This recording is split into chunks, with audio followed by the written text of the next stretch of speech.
Hello guys, welcome back to the third session of Bharat Literature Universe. Today we are going to revise what we studied in the last lecture, followed by Shantanu and Ganga. We start with the Shantanu era. Then there is a chapter on Devavrat, who is also known as Bhishma. We'll know why he was called Bhishma of the Terrible Oath, and little preview of the next session. Now, we are going to revise. So, what did we do in the last lecture, the session? We know how the world worked right now. Actually, we have a bank, we have tax, we have debt, and we hope we have generational wealth when we are born or in the next life. We hope we have an excellent tax-free job, and most of the time we all squeeze our accountants to save, shelter, get creative or with our own money. So basically we try to get creative or cheat our way through the system to save money so that we can spend some money. We use it on our material wealth. Now we also remember that there was a game 5,000 years ago, and we probably wondered why did the world even know with each other to have possible trade. And the mistake that we usually do is that um, we assume that the more modern the thing is, the time is, um, the more forward the time is, the more modern we are. We just downright assume our ancestors were backward, which is not true according to what I see. We also saw this words from Ved Vyas as about the description of the world map, and we flipped it and realized that it was the world map. And we highlighted a few kingdoms. We saw how trade works. We realized what the plunder economy is. We tried to figure that out after realizing of the settling down era, most likely.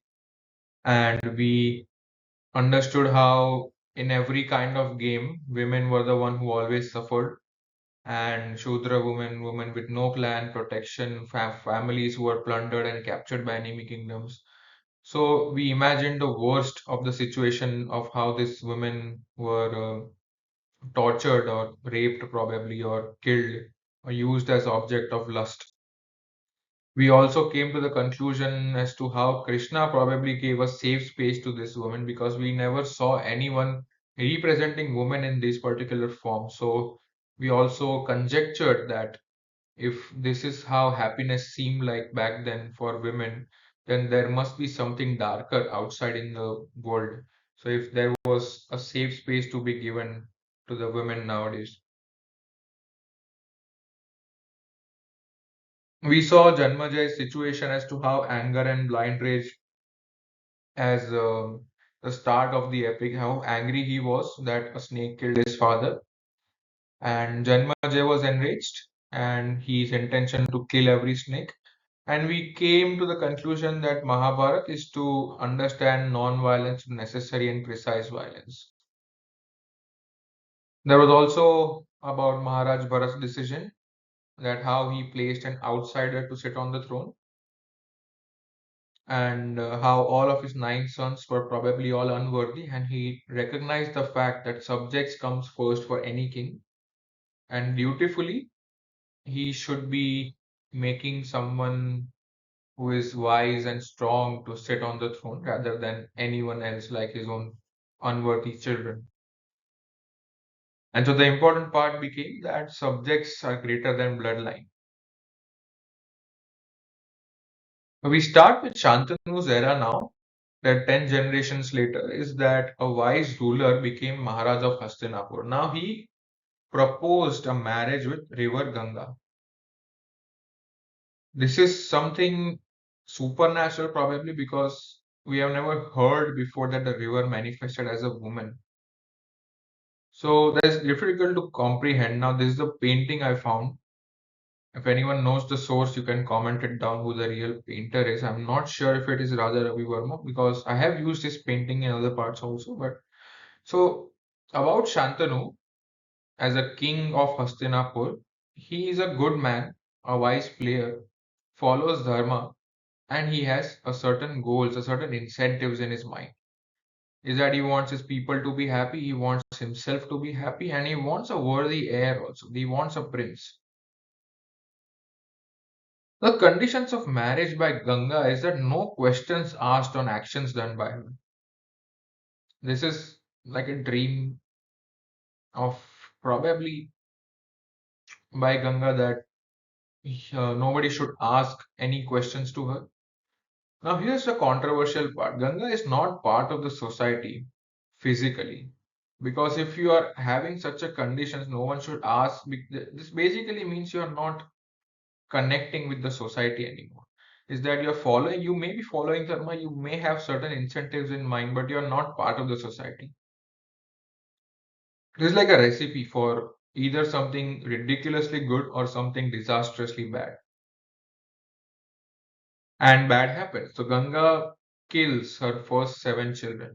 This is an action on her part that nobody questions her that. And every time a child is born to her, she just goes and throws it into the river. Shantanu questions and saves the eighth child. Now here's the twist. Condition is broken. Now when Ganga requested that nobody should ask her anything about any of her decisions, then the condition is basically broken. Now Shantanu cannot stay quiet any longer, and Ganga had no intention to kill the eighth child allegedly. She wanted to live with the eighth child and with Shantanu happily ever after. But since Shantanu broke the promise, she left with the child.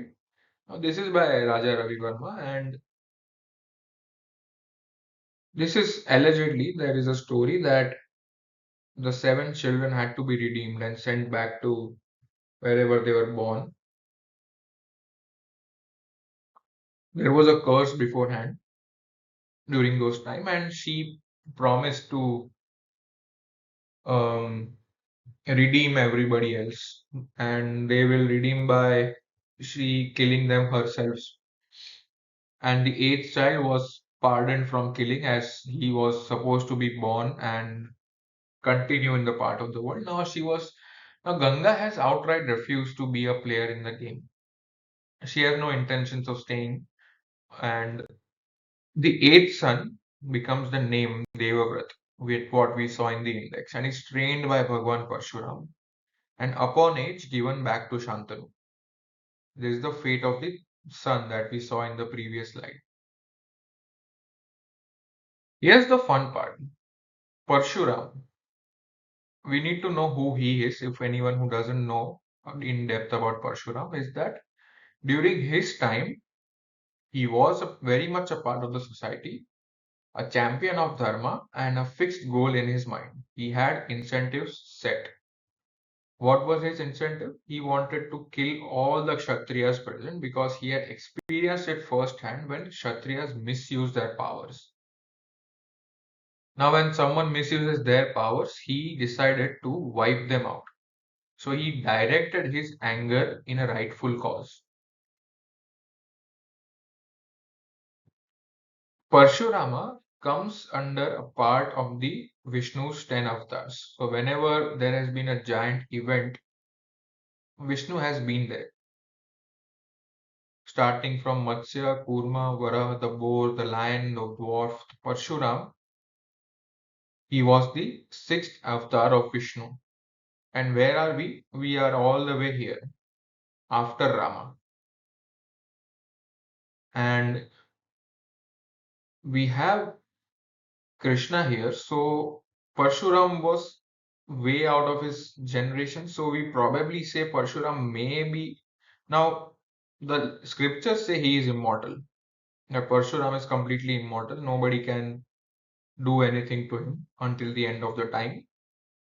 And we can say he might be taking birth over and over again while retaining his memory and strength and whatever. But the fact of the matter is that he's staying now. He cannot be killed and he will be affecting every new generation that comes. And he has a role to play.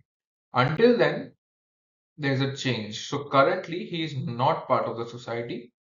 He has done his part previously, and his only incentive is to train Brahmins and no one else.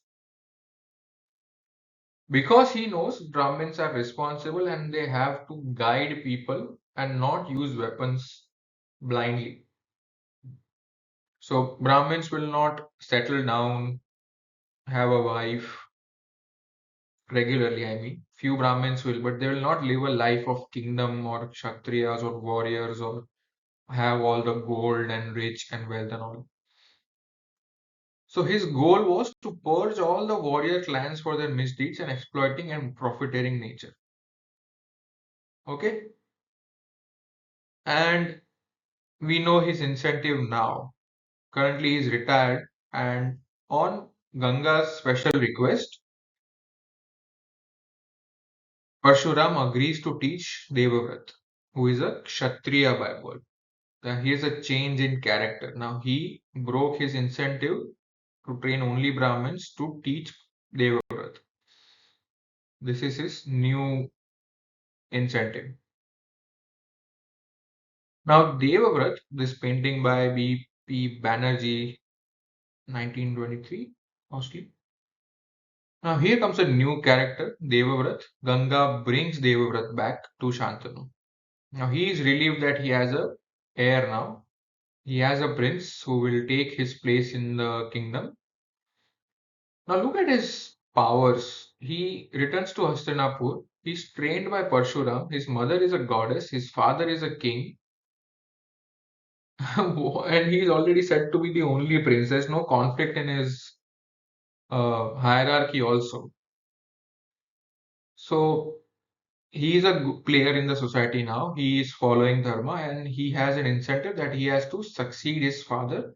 Currently, he has to think about him on his mother's orders. Now, mother has given him permission to stay with his dad, do what he does, stay with him, guide him, help him, succeed him now. So he's here. We have an extremely powerful man, and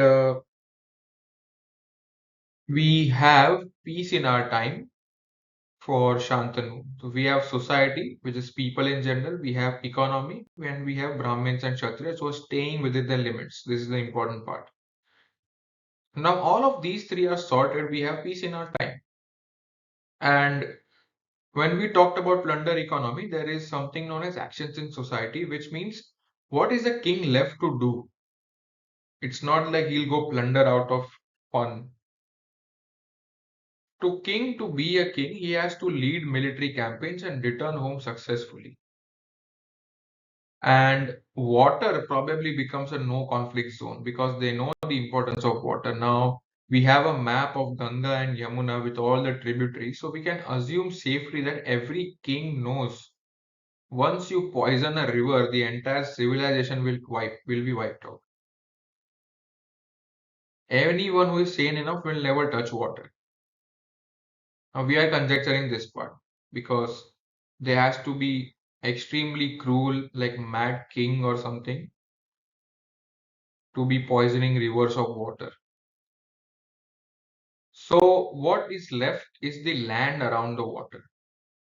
That is up for grabs. You cannot say that I'll grab water. You can say that I'll grab the land around the water because such fertile lands are not easy to find. And now we can focus the areas between the lands, between the rivers. So Ganga, Yamuna, so all of these becomes conflict zones, easy conflict zones. Wherever there are farmlands or places of trade possible, you can simply just go plunder and come back.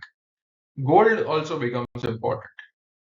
And what happens when I said previously that in the plunder economy, is that a kingdom runs out of wealth, king goes and plunders the gold. There is probably a happy event or a happy times during those times when king just happily distribute away all the gold. You also have, you also have. Go in the temple and just give away gold coins, and if there's birth of a son, that they'll distribute so that everybody is happy. So king basically distributes all the wealth. and again we are run out of wealth. We want the wealth again, go plunder, go have a happy event. Somebody else will plunder you. Who knows? So this becomes like a sourcing and capturing golds and trade routes become essential for this kingdom. Now this is where the conjecture ends. So probably there was an endless cycle of capturing and recapturing existing places, creating layers and layers of different kingdoms in one place. Fair enough? There is peace in our time. We already saw this. But also, there for Shantanu, the peace in our times also means being lonely. Now Ganga is not there, his son is there, but he is lonely now. And men rarely stays lonely for long. We have seen in several situations where people encourage lonely men to date someone or get married again, etc.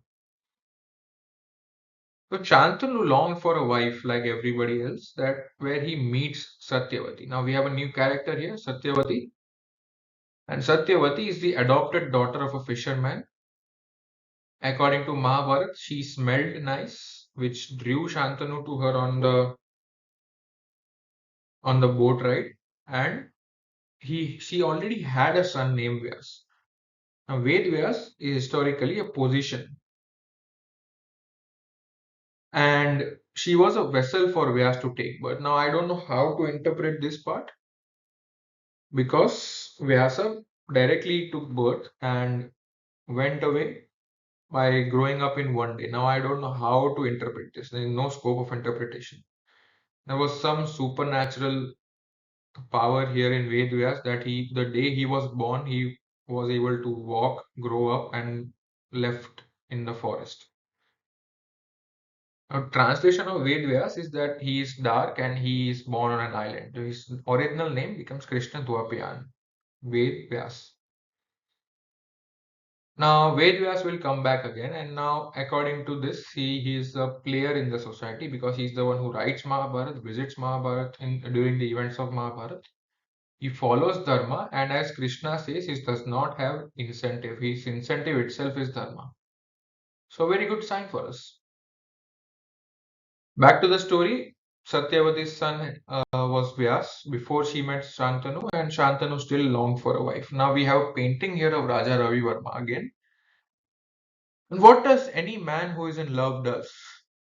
He proposes to the girl, and Shantanu had clean intentions, and he has incentive. He wants to take away his boredom. Now we remember the game theory, yes, about the first lecture. Shantanu is somewhere over here, and by our calculation, Satyavati is probably somewhere here. Now, this is what I was talking about. Men, when they approach women, they don't care about status or interest or behavior, they care about the beauty. And for him, it did not matter of what economical background she comes from. He was attracted to her, and it did not matter. Now, this creates a change in friction. Now, this concerns the people around her. Like our parents, when they are concerned when we love someone out of our status or community or etc. Even her father was concerned. As usual, dad says no. A fisherman's dad was a player. He had a dharma and he had the incentive. The incentive was daughter's safety and well being. Now he knows what happens to outsiders and also what happens when that person is a woman in a kingdom, in a royal kingdom. It's pretty straightforward. So the conditions of his approval for the marriage to Shantanu is that whoever she gives birth to will have to sit on the throne, and Devavrat cannot sit on the throne anymore. Shantanu cannot agree to that. For him, Devavrat is it's his love. You know, he can't betray his own son. Devavrat cannot be betrayed by Shantanu. And the fisherman dad knows this fact, which is why he gave this impossible condition for marriage. Well, Devavrat finds out why his dad is depressed from his charioteer. Nobody told him that he went and asked a random fisherman to give his daughter to marriage, and he never knew that Shantanu wanted to marry Satyavati. So he goes himself, like every good son, to ask for the Satyavati's hand in marriage for his father. It doesn't happen very often that a son goes to ask someone to marry. We do all sorts of different things for our own fathers, but to ask a woman to marry him, it's a different kind of story. Again, that says no. He knows what happens to outsiders and also what happens when that person is a woman. So the conditions are her children will inherit the throne. Unlike Shantanu, Devavrat agrees. He relinquishes his right to the throne. He promises that I will never sit on the throne. Happy? Our children will inherit the throne. Agreed. Completely agreed. But here's the twist. He has a two-step verification. Now he was thinking way too ahead. Now, when he said his children will inherit the throne, Satyavati's children, he even said that even Devavrat's children will not inherit the throne. Because there is no guarantee that after all of us are dead, your descendants will not misbehave with my daughter. Now, there's no word of misbehave in Mahabharat. It's the concern that she will have a spot in the royal kingdom and she'll not be tossed aside whenever someone of the royal blood will come, because it's easy to throw away someone who is not from the royal blood. Now, for Devavrat, his access to throne was cancelled. His children's access to throne was cancelled, and to make his father happy, Devavrat decided he will not have children in the first place.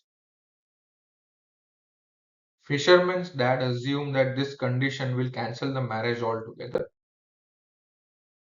This is the cover page of Amar Chitrakatha, by the way. And because Bhishma said of the terrible oath Pratigya, he said he'll never have sex, he'll never procreate, and he will withhold semen forever, never becoming a king. He agreed to all of these facts. Now, it's not easy to openly say this with conviction. The gods back then knew he is going to follow through this, which is why everyone showered flowers and gave him the name Bhishma, which is translates to terrible. Like who the hell does this? Which is like his name becomes Bhishma. He's a very terrible man who has taken a terrible oath. So Bhishma changes the status. Now he is no longer a part of the society. Why? This is the new reality. This is a very problematic. On this side of the line is life, and this side of the line is death. Here's the twist. He himself claimed that he will not engage in any activity of lust. He will never procreate. He will withhold his semen forever so that even accidentally no child of his will be a part of this um, of his life, and he'll never become a king. On the other side, his dad is Shantanu, blesses him with a boon that he can choose when to die. Now, this was a boon given to him or the side effect of his tapasya, which is withholding the semen. In any which ways, he gets the strength to choose when to leave his body. Here's the confusion now. All of this becomes one thing. On the left hand side is life, on the right hand side is death. Technically, Bhishma does not have space, does not belong anywhere. Technically, doesn't belong to anywhere. Now he's at the threshold of life and death, where nobody else is, and nobody ever was before. Probably nobody ever will. Now this is the condition he is in now. One step on the other side, he'll die. One step on the other side, he's part of life. His only incentive becomes the kingdom of Hastinapur, which gave him the permission to do such things of his father and his mother. Now, this creates a lot of problem for us to understand how Bhishma took decision. Now, every decision he takes will becomes a moment of conflict. So when we say when someone is not part of the society or the game and then comes up during random times, we never listen to that person. Now this means that in coming future, that person will not have a voice because they were never part of it in the first place. So this becomes a certain controversial part for Bhishma. So the this marks the end of the era of Shantanu and Satyavati, and they have two children which are named Vichitraveer and Chitrangad. So Shantanu peacefully passes away of age with two more heirs. Satyavati lives on with Bhishma, Vichitraveer, and Chitrangad. So Bhishma and these two are now brothers and stepbrothers. Shantanu with time passes away, and we come to an end of Shantanu era this time. So this is the confusion now for Bhishma that his only life now is to fight for these two and the kingdom of Hastinapur, and that's it. He's just a tool now. That's why the most important character was like nerfed at the start of the game. So this was the end of Shantanu's era. I'm extremely grateful to those who watched till the end. If you enjoyed this, I'll come up with more. Up next, we are going to find out the fate of the two brothers and all the way to Vyasa's intervention. We'll see where we go from this to all the way ahead. Cool. We'll probably step into the Dhritarashtra's era also. So stay tuned. Bye bye.